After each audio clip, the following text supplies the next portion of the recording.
Hello and welcome to episode number 352. This is the Project Management Podcast at pm-podcast.com, and I'm Cornelius Fichtner. Thank you for stopping by, and please don't forget that we are a listener-supported podcast. If you enjoy our interviews, then please visit pm-podcast.com/premium. Your subscription will help to keep us going. We spend most of our waking hours at work, yet for many among us, the time spent there is unrewarding, unfulfilling, and often just unpleasant. If that sounds familiar, then we can help. Today we are going to be talking about Enlightened Project Management with Joe Dramisi. At first, this sounds like a method that came straight out of a New Age textbook, but it is in fact a worthwhile concept that helps us project managers not only make a positive difference, but also puts us at the leading edge of change. So keep on listening. If you are a project manager who wants to become PMP or PMI-ACP certified, then the easiest way to do so is with our sister podcasts, the Project Management Prepcast or the Agile Prepcast, and study for the exam by watching the in-depth exam prep video training from pmprepcast.com.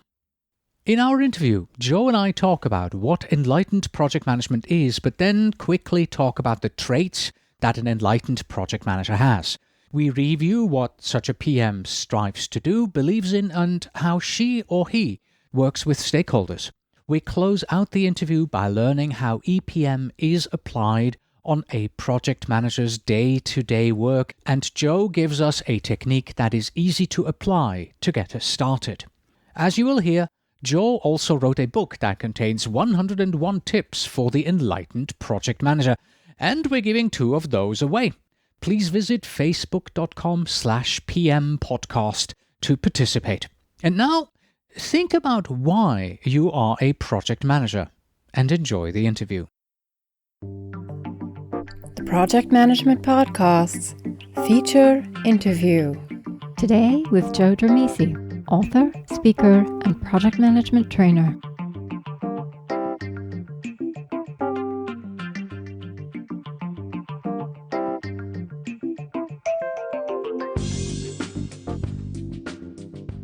Hello, Joe. Welcome to the Project Management Podcast. Well, thank you, Cornelius. It's good to be here.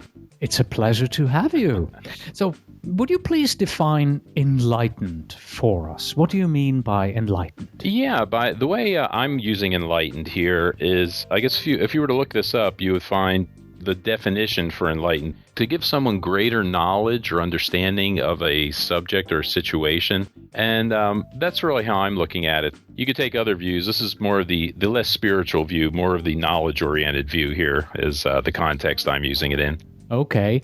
And then how do you define, or what is enlightened project management? Yeah, and what enlightened project management is, if I break it down just to its essence, the purpose, I suppose, of enlightened project management is to help people have the most rewarding, happiest, successful work experience that they can have. Doing this through, again, knowledge and understanding. And that's one of the main, I guess that's the main purpose of enlightened project management, to take the skills and the knowledge you should have or could develop here and to apply that, and not only in the workplace, but in your life in general. So that's I guess, how I look at enlightened project management. Yeah. You told me before we started the interview that last year you developed the concept, you set everything up, but this year it's your way to reach out to everybody and introduce the concept of enlightened project management. Let's go back to the beginning. Why did you develop it? Well, it's interesting. As I was thinking about this, I read a lot of books on just different workplace subjects and subjects interrelating with people, things like that, things that are related to what we do in the workplace. And I was having coffee with a friend of mine, and he said, "Oh, you got to read these 3 books." And the 3 books he'd mentioned, one was Conscious Capitalism by John Mackey, the CEO and founder of Whole Foods. Another one was Conscious Business by a guy named Fred Kaufman, who's an economist, an MIT economist. And then the third one was a book called Firms of Endearment by Raj Sisodia, who was also Mackey's co-author. And all 3 of these books talk about the same kind of things. They talk about companies that try to make more conscious decisions as they run their organizations or they run their businesses, and they try to make decisions that benefit all of the stakeholders as much as they can. They try to make decisions that benefit not only the shareholders, but the employees, the customers, hopefully the public in general. And as I was reading these books that he'd suggested to me, I started thinking about that in terms of project management. And I started thinking that project management is something that pretty much all companies do. Most companies, some of them may not realize it or not, but most companies generate a fair amount of their revenue either directly or indirectly through project work. And I was thinking that, this is the way that I think organizations are going to be developing. I think organizations that are going to be successful in the future are going to be taking this more conscious approach. And if you look in these books, you'll see lists of companies like Amazon, Google, Apple, Starbucks, Costco, the Container Store here in San Diego, REI, Charles Schwab, the investment company, is one of these companies. And I think companies that take that approach are going to be more successful in the future. So I started thinking that since project management is so integral to most companies, I was thinking that project management should be evolving in that same way, moving in that same direction. So that's what got me started thinking about this whole concept of enlightened project management, and that's where it came from. You've addressed my next question already a little bit, but let me ask it anyway here, because critics might say, we're project managers. Come on. We have deadlines to meet. We have sponsors to satisfy. We have budgets not to overcross. And, if I need enlightenment, I'm going to take a yoga class. So do we really need enlightened project management? Do we not just need good, solid, successful project management? Yes, and the two are intertwined, I think. I don't think you necessarily get one without the other. One of the things that I noticed in my work experience is the work environment a lot of times is not as optimal as it can be. There seems to be a lot of dysfunction in the workplace. And the thing you want to remember is most of us spend most of our waking hours at work. We probably spend more time with our colleagues than we spend with our family, really. And that experience should be a good experience, I think. Especially people at our level, at project managers, you're fairly senior in an organization. You're at least mid-level, if not higher, depending on the organization and the projects and things that you're responsible for. And you should be going to work and enjoying yourself there. This should be a happy experience. This should not be a miserable experience like it unfortunately is for a lot of people. And I'll ask people sometimes when I'm speaking to groups. For instance, I'll ask the question, I did this at a dinner a little while ago. There's about 100 people in the audience. And I asked for a show of hands. I said, who works at the best place they've ever worked for the best boss on the planet with great people doing great stuff? And you get up in the morning and you're just excited. You can't wait to get there. And I asked for a show of hands, and I saw like 7 or 8 hands, which was more than I expected out of the 100 people. And then I'll usually ask them, if you're here with your boss or if you're self-employed, put your hand down, and I'll lose a couple of hands that way.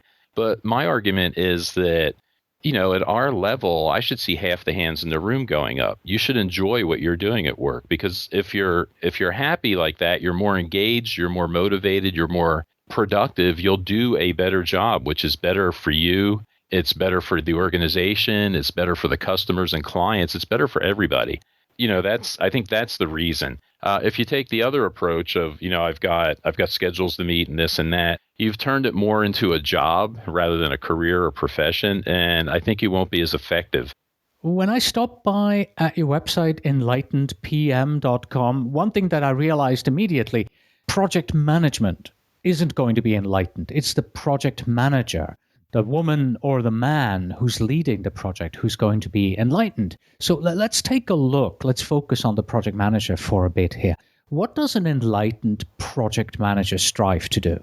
Okay, and in my view, what I've done is I define an enlightened project manager with 6 characteristics. I say that there are 6 characteristics that an enlightened project manager should strive to develop within himself or herself. That's the focus of this. I say if you can do these things, again, I think you'll be a more productive, more successful, happier individual. You'll do your job better, and it will be better, like I was saying, for the organization, for the customers, for the people that work with you, for everyone. So I have 6 characteristics up there, which I can go through if you'd like to.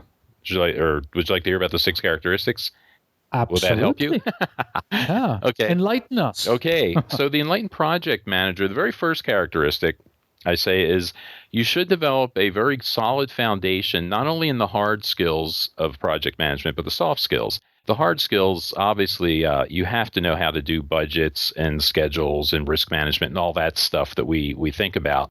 You should be able to do that, but you also have to pay equal attention to the soft skills, to the interpersonal communications, to the emotional intelligence, to all those kinds of things, which that's the side that I think a lot of people don't focus on or don't spend enough time on. And if you think about it, we interact with people all day long. I mean, that's what we do at work. And most of us work in matrixed organizations where we don't have direct reports. Typically with project managers, the people that work on our projects actually work for other managers as other managers supply them to us.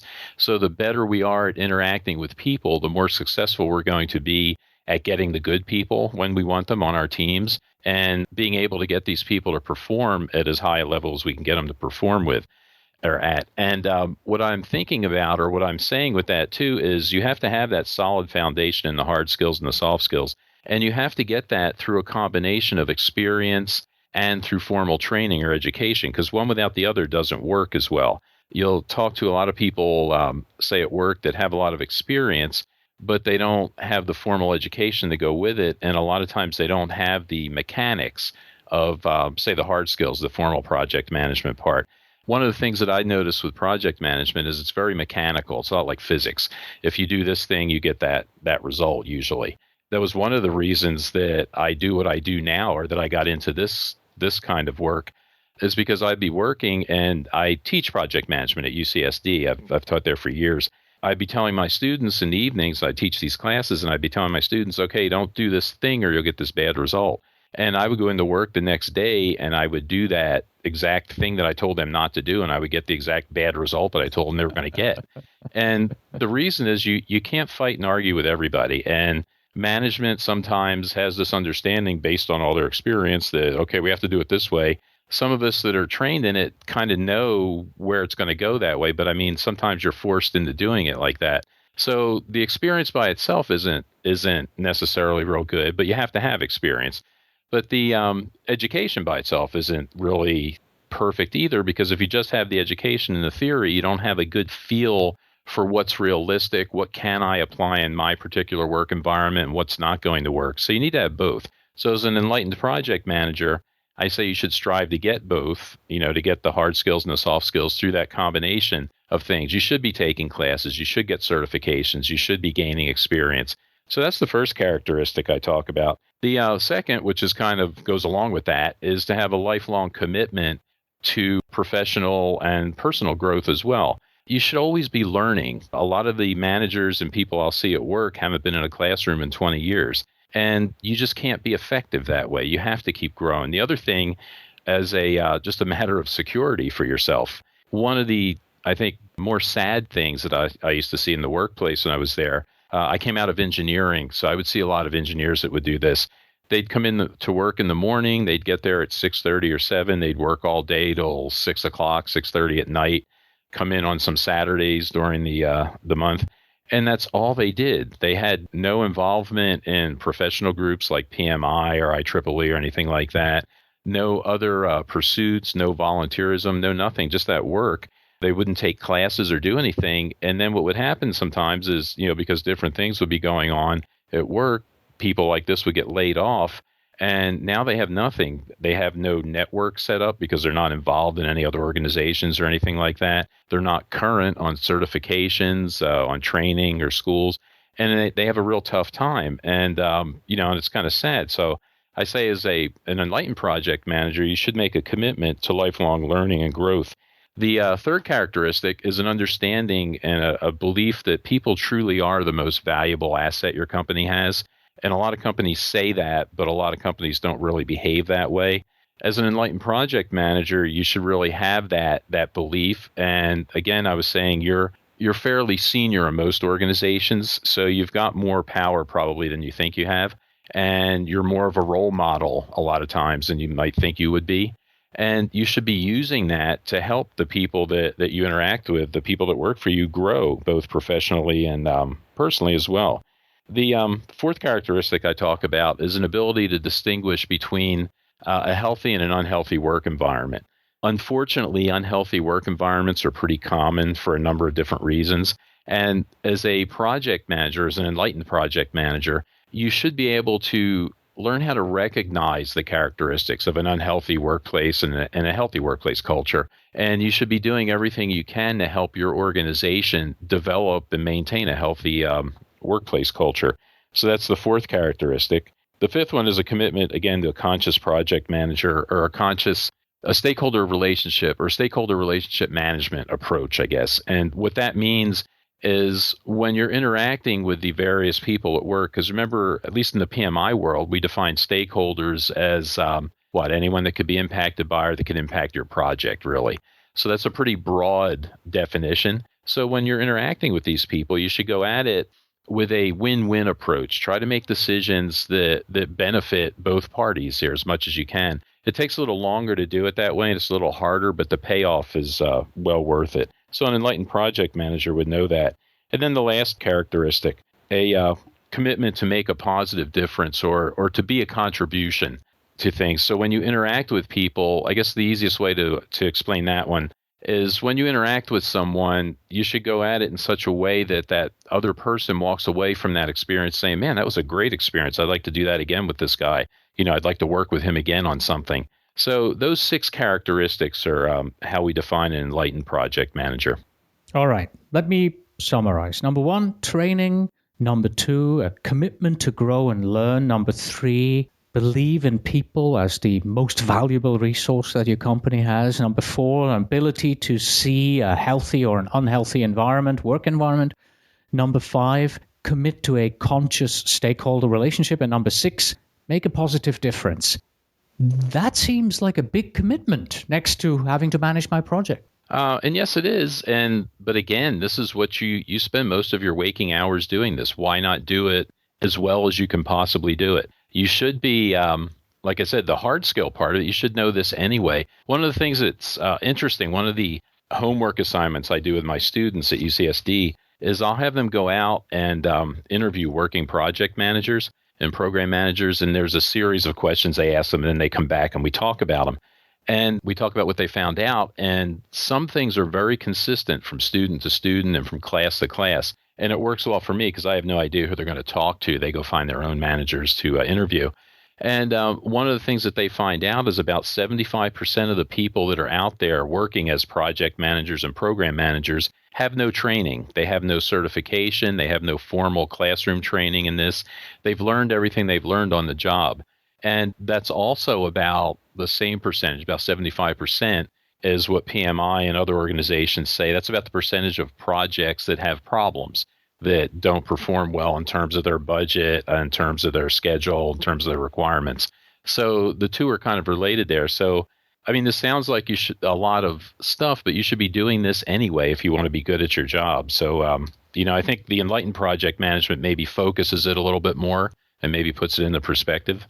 One thing we haven't mentioned yet is the fact that you've written the book. It's called 101 Tips for the Enlightened Project Manager. And I looked through those 101 tips and I see many tips that are just plain common sense. Like number 20, always include a dictionary with your WBS. Or number 31, keep all your project documents current. Number 43, keep an issues log. Number 77, don't overschedule your team members. Or number 97, confront conflict often and early. It seems to me that really good, solid project management seems to be still at the core of being an enlightened project manager. Or, within these tips, is there some enlightened twist that I have missed? No, I know you've seen the tips. I don't think you've seen the book, the actual tips. You've seen the titles to the tips. Yeah. And I had that discovery as I was going through that and providing them to you. It occurred to me that just reading the tips, I could see where you would have that reaction. Yeah. And I've had people occasionally say that same thing. Well, these are just common sense things. And I'd asked, the first time or two I'd heard that, it occurred to me to ask, I said, well, if this is common sense, you must do these things. And the answer I got back was, well, I don't really do that or this or that. And I asked, well, why? If this is common sense, if all competent project managers would naturally know how to do this, you should be doing it. And that was the kind of response I got. And I know someone had said that, what's that saying, that common sense isn't really that common? Yeah, it's not all that common anymore. And and that was kind of the reaction. So yeah, a lot of these things seem straightforward, especially when you say them or when I point them out. If you were to read in the tips book, for instance, if you were to read some of these tips, the way I laid it out is, there's the tip, the title, and then there's probably 300 or 400 words on each tip. So it's an easy to read, easy to apply thing. And with a lot of the tips, there's a story or two illustrating that tip or what happens if you don't do it, or an example of doing it or not doing it or something like that. And, it's amazing how when you look at that stuff, it jumps out at you, but it's not necessarily something you would think of on your own.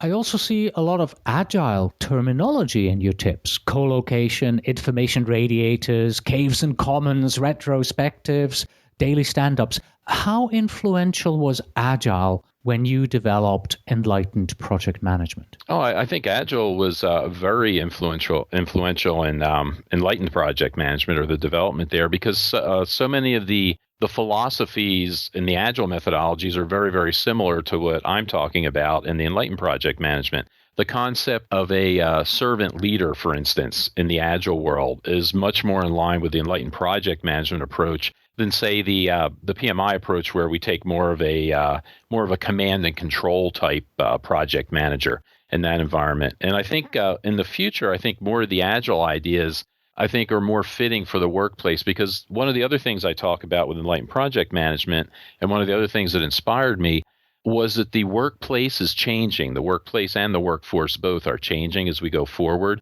And companies that are going to be successful going forward are going to have to be changing along with it. For instance, people my age, I'm a baby boomer. People my age, they say, are leaving the workforce at about 10,000 a day. The younger people that are starting to make up the majority of the workforce now behave differently in the workforce. They view different things are important to them as a group. Not everybody is exactly this way, but as a group, they behave differently. And companies are going to have to adjust to that if they're going to be successful in the future. I think in general, the younger people are more in line with how the Agile philosophies are, the servant leadership, the transparency, that kind of stuff.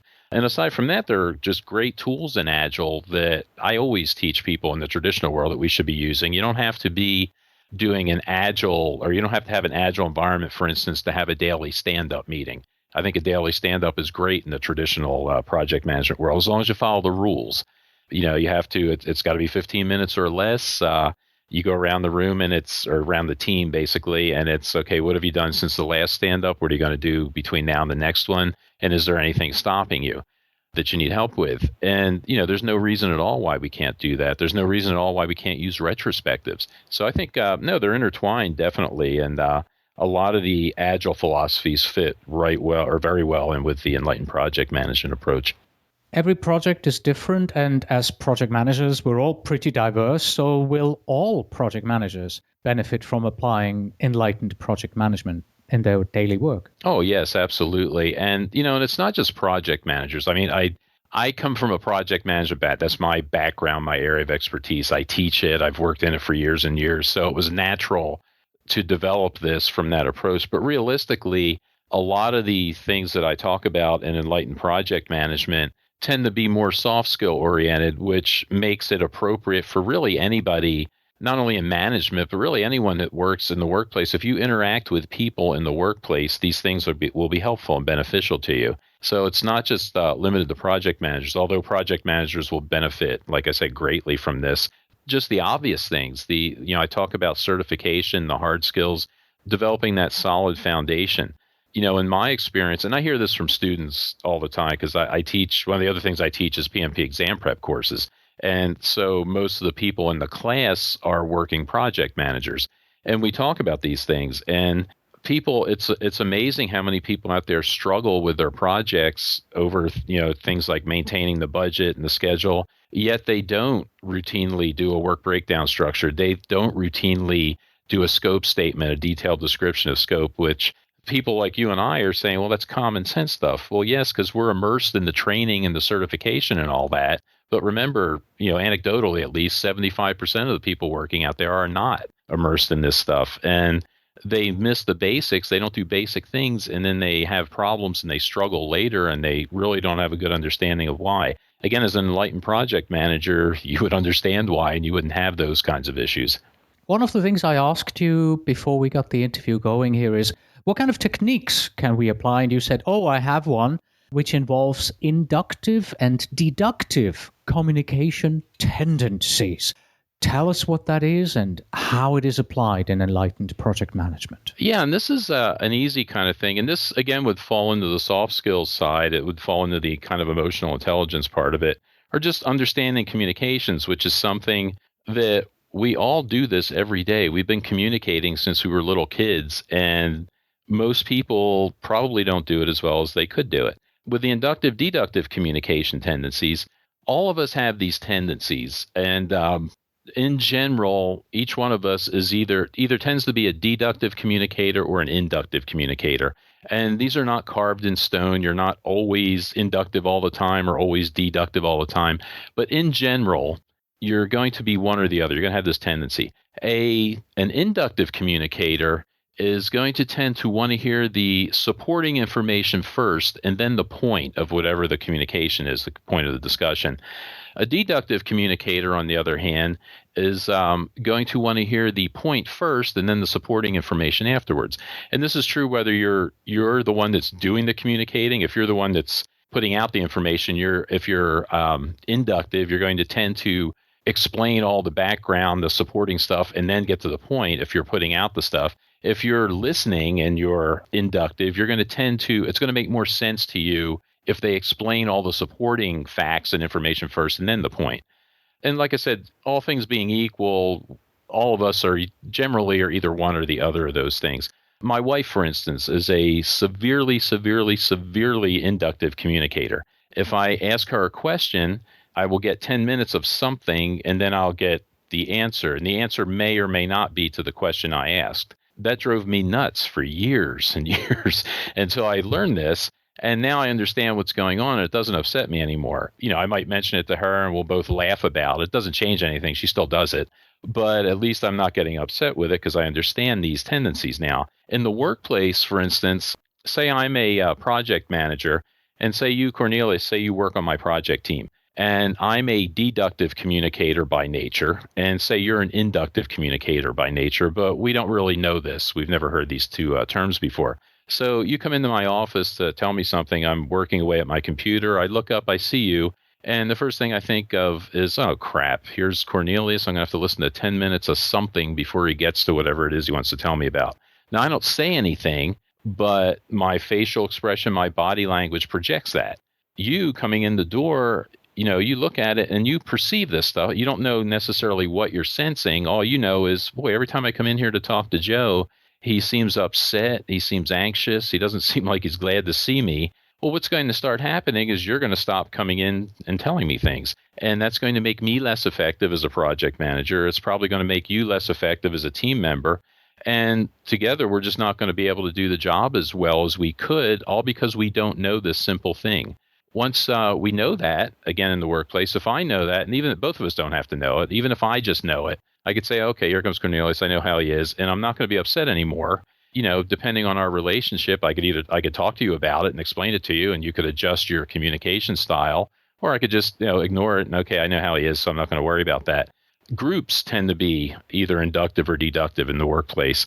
In general, and again, not always, but in general, groups of senior managers, groups like boards of directors, people like that, will tend to be deductive in nature. So they'll tend to want to hear the point first and then the supporting information. If you, as a project manager, tend to be inductive by nature, and again, you've never heard this term before, so you don't know, to you it makes sense to lay out all the information first, then the point. If you have to go to a meeting, or if you have to go before a board or before a group of senior managers, and maybe you're arguing to keep your project funded or something like that, and in your mind it makes sense, okay, you're going to go in there and you're going to spend 10 minutes laying the groundwork and then get to the point.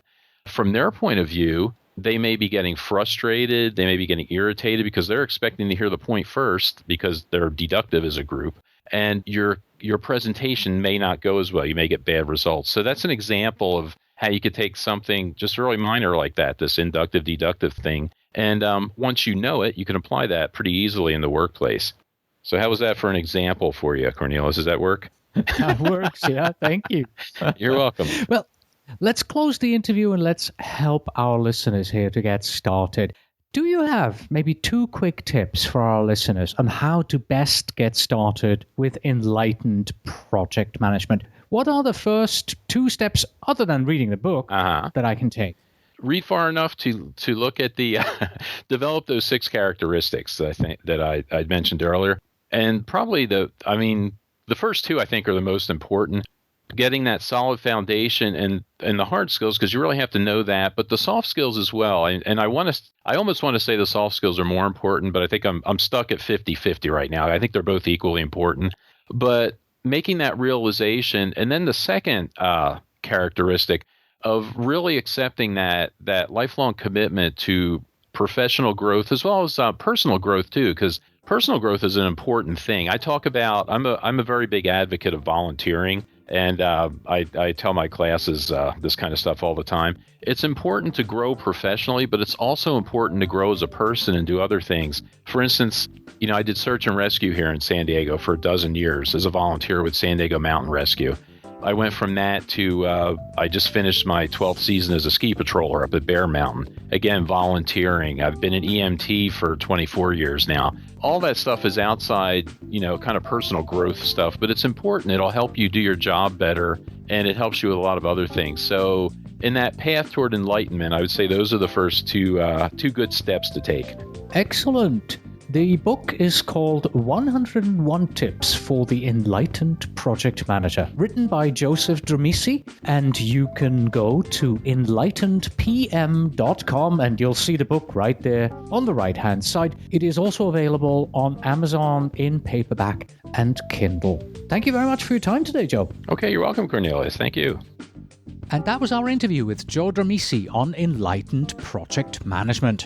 If you are a project manager who wants to become PMP certified, then the easiest way to do so is with our sister podcast, the Project Management Prepcast. And of course, if you want to get PMI ACP certified, then it's the Agile Prepcast. Study for the exam by watching the in-depth exam prep video training from pmprepcast.com or agileprepcast.com.